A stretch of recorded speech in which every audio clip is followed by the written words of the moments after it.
Hi viewers, welcome back to my channel Prabhu talks. ಇವತ್ತು ನಾನು property valuation ಬಗ್ಗೆ ಹೇಳೋಕ್ಕೆ ಬಂದಿದ್ದೀನಿ. Today I discuss about what is the definition of property valuation, how it is calculated, why property valuation is important, what are the methods involved in property valuation. Firstly, we will go to definition of property valuation.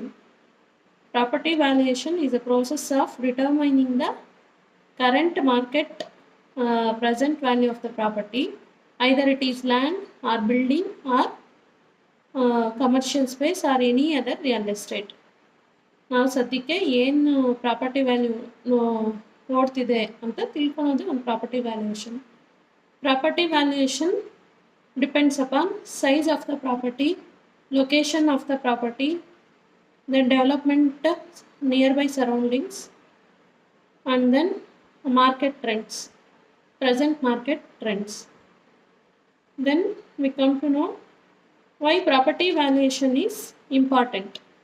Property valuation ಬಗ್ಗೆ ಏನಕ್ಕೆ ತಿಳ್ಕೊಬೇಕು, ಏನೇನಕ್ಕೆ ಬೇಕು ಅನ್ನೋದನ್ನು ತಿಳಿಸ್ಕೊಡ್ತೀವಿ.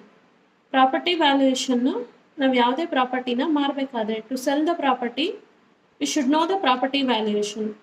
Property valuation ಗೊತ್ತಿದ್ರೆ, ಆ property value ಎಷ್ಟು ಅಂತ ಗೊತ್ತಿದ್ರೆ, it's easy to sell the property. Then property valuation should know to buy the property. It's make a best decision to buy the property if you know the property valuation. Property valuation ಬಗ್ಗೆ ಗೊತ್ತಿದ್ರೆ ನಾವು right decision ಮಾಡ್ಬೋದು ಪ್ರಾಪರ್ಟಿನ buy ಮಾಡೋಕ್ಕೆ. Then for taking home loans, for taking home loans, bank people will ask the property valuation reports. Based on the property valuation reports, they will going to assure the loan. Then for insurance purpose, property valuation required. Then for tax calculation purpose. Then for inheritance purpose. Inheritance purpose means then legal disputes, divorce. ಈಗ divorce ಆಗಿದ್ದರೆ, ಒಂದು ಮನೇಲಿ ಇರ್ತಾರೆ, divorce ಆಗಿರುತ್ತಲ್ಲ, ಅದನ್ನು equal ಆಗಿ spouses ಮಧ್ಯೆ divide ಮಾಡೋಕ್ಕೆ property valuation ಗೊತ್ತಿರಬೇಕು. ಇನ್ ಕೇಸ್ ಒಂದು ಮನೆ 80 lakhs ಹೋಗಿದ್ದರೆ 80 lakhs ಪ್ರಾಪರ್ಟಿ ವ್ಯಾಲ್ಯೂಯೇಷನ್ ಬಂದಿರುತ್ತೆ. ಅದರಲ್ಲಿ ಒಂದು ಸ್ಪೌಸು 40 lakhs ಕೊಟ್ಬಿಟ್ಟು they can be the owner of the property. Inheritance ಅಂದರೆ ಇವಾಗ 3 siblings ಇರ್ತಾರೆ, ಒಂದು ಪ್ರಾಪರ್ಟಿ 3 siblings ಈಕ್ವಲ್ ಆಗಿ ಶೇರ್ ಮಾಡಬೇಕು ಅಂದರೆ ನಮಗೆ ಪ್ರಾಪರ್ಟಿ ವ್ಯಾಲ್ಯೂಯೇಷನ್ ಗೊತ್ತಿರಬೇಕು.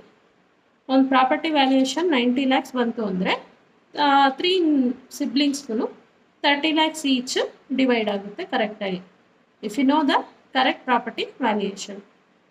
Then property valuation takes very important role in finance, family or any legal matters.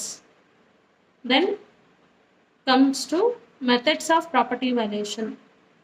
Property valuation ಯಾವ್ಯಾವ ಮೆಥಡಲ್ಲಿ ನಾವು ಮಾಡ್ಬೋದು ಅಂತ. There are 5 methods to evaluate the property valuation. First one is market comparison method, is also called as sales comparison method. Next, cost approach method. Next, income capitalization method.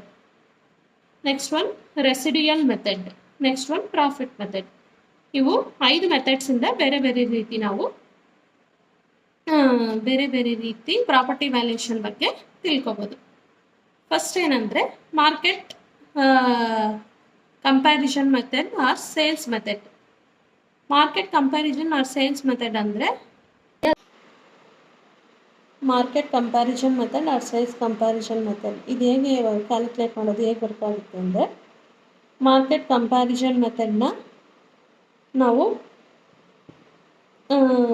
Same ಲೊಕ್ಯಾಲಿಟಿಯಲ್ಲಿ similar properties sell ಆಗಿರ್ತಾವಲ್ಲ, ಅದ್ರ basis ಮೇಲೆ ನಾವು ವ್ಯಾಲ್ಯೂಯೇಷನ್ನ ಮಾಡ್ತೀವಿ. Buildings, lands ಮತ್ತು apartments or ವಿಲ್ಲಾಸ್ನ evaluate ಮಾಡೋಕ್ಕೆ ಯೂಸ್ ಮಾಡ್ತೀವಿ. ಇಫ್ ಇನ್ ದ ಸೇಮ್ ಲೊಕ್ಯಾಲಿಟಿಯಲ್ಲಿ 3 to 5 ರೀಸೆಂಟಾಗಿ ಸೇಲ್ ಆಗಿರೋದು ತೊಗೊಂಡು ಅದ್ರ ಬೇಸಿಸ್ ಮೇಲೆ ಎವ್ಯಾಲ್ಯೂಯೇಟ್ ಮಾಡ್ತೀವಿ. ಅಂದರೆ ಡಿಫ್ರೆಂಟ್ ಪ್ರಾಪರ್ಟೀಸು ಅದ್ರ ಕ್ರೈಟೀರಿಯಾ ನೋಡಿಕೊಂಡು ಅದನ್ನು ಬೇಸ್ ಮಾಡಿಕೊಂಡು ನೋಡ್ತೀವಿ. ಡಿಫ್ರೆಂಟ್ ಕ್ರೈಟೀರಿಯಾ ಅಂದರೆ age of the property, location. ಇವಾಗ ಅದು ಕಾರ್ನರ್ ಪ್ರಾಪರ್ಟಿ ಆಗಿದ್ದರೆ ಆ ಥರ ನೋಡಿಕೊಂಡು ನಾವು ಎವ್ಯಾಲ್ಯೂಯೇಟ್ ಮಾಡ್ತೀವಿ. ಅದೇ ಲೊಕ್ಯಾಲಿಟಿಯಲ್ಲಿ ನಮಗೆ ಸ್ವಲ್ಪ ಕಡಿಮೆ ಸಿಕ್ಕಿದ್ರೆ ಸೇಲ್ ಆಗಿರೋದು ಒಂಚೂರು ಕಷ್ಟ ಆಗುತ್ತೆ. Then comes to cost approach method. Cost approach method ಅಂದರೆ ಅದು ಹೇಗೆ ಎವ್ಯಾಲ್ಯೂಯೇಟ್ ಮಾಡ್ತೀವಿ ಅಂದರೆ, cost approach method is equal to land value plus construction cost minus depreciation. Land value ಹೇಗೆಪ್ಪ ಎವ್ಯಾಲ್ಯೂಯೇಟ್ ಮಾಡ್ತೀವಿ? Land value is determined based on the present market rate, land area into market rate. Then comes to construction cost is equals to built up area into rate per square feet. Then depreciation. Depreciation is equals to which it depends upon age and condition of the building.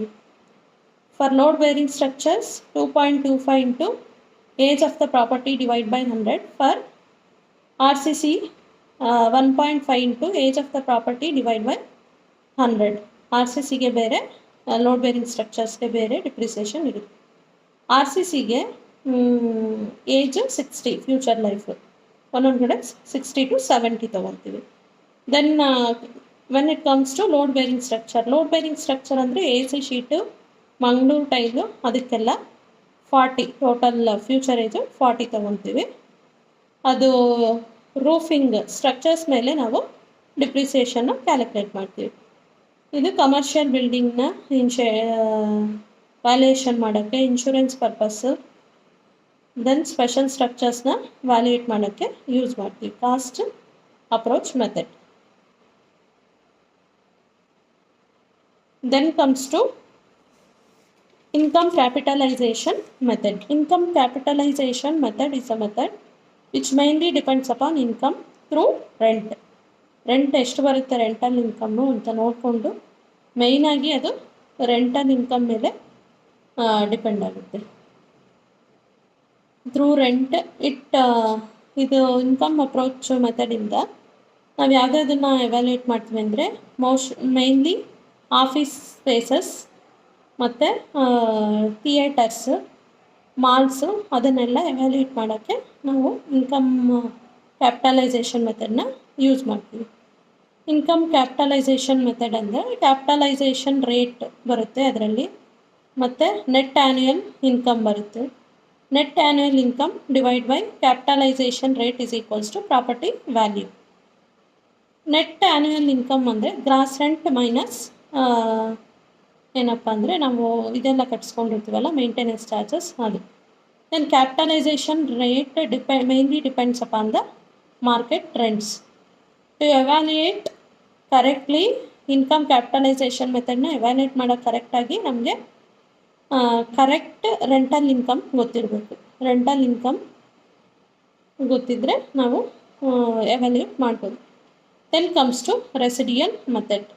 Residual method mainly used for evaluating the ಲ್ಯಾಂಡ್ಸ್ನ evaluate ಮಾಡೋಕ್ಕೆ ನಾವು residual ಮೆಥಡ್ನ use ಮಾಡ್ತೀವಿ. ಮತ್ತು residual method used for land and redevelopmental projects.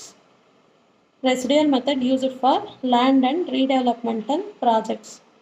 ಇದು major ಪ್ರಾಜೆಕ್ಟ್ಸ್ನ evaluate ಮಾಡೋಕ್ಕೆ residual ಮೆಥಡ್ನ ನಾವು use ಮಾಡ್ತೀವಿ. ದೊಡ್ಡ ದೊಡ್ಡ ಲ್ಯಾಂಡ್ ಡೆವಲಪರ್ಸ್ ಇರ್ತಾರಲ್ಲ, ಅವರು ಇದನ್ನು ಯೂಸ್ ಮಾಡ್ತಾರೆ ರೆಸಿಡಿಯಲ್ ಮೆಥಡ್ನ. Then comes to last one profit method. Profit method mainly based on profit ಮೇಲಲ್ಲ. Profit method mainly based on profit method. It tied up to major profit like ಇವಾಗ theatres, petrol pumps, ಅವೆಲ್ಲ hotels, theatres, petrol pumps ಎಲ್ಲ ಮೇಜರಾಗಿ profit ಬರುತ್ತೆ. ಅದನ್ನು evaluate ಮಾಡೋಕ್ಕೆ ನಾವು profit ಮೆಥಡ್ನ ಯೂಸ್ ಮಾಡ್ತೀವಿ. Profit method used for hospitality properties. Then profit ಮೆಥಡ್ನ ಹೇಗೆ ಡಿಟರ್ಮೈನ್ ಮಾಡ್ತೀವಿ ಅಂದರೆ, ಪ್ರಾಫಿಟ್ ಮೆಥಡ್ನ ಹೇಗೆ ಡಿಟರ್ಮೈನ್ ಮಾಡ್ತೀವಿ ಅಂದರೆ, ಕ್ಯಾಲ್ಕುಲೇಟ್ ನೆಟ್ ಬಿಸ್ನೆಸ್ ಪ್ರಾಫಿಟ್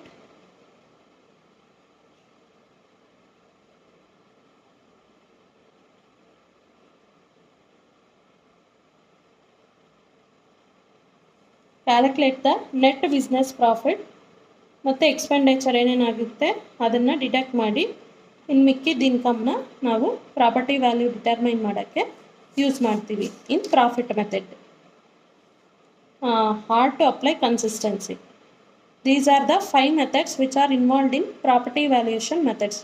ಬ್ರೀಫಾಗಿ ನಾನು ಒಂದೊಂದನ್ನೇ ಹೇಳಿದ್ದೀನಿ. ನೆಕ್ಸ್ಟ್ ಇನ್ನು ಬರೋದ್ರಲ್ಲಿ ಇನ್ನು ಬೇರೆ ಬೇರೆ ಟಾಪಿಕ್ಸ್ನ ನಾನು ಹೇಳ್ತೀನಿ. Please subscribe to Pragav YouTube talks. Thank you.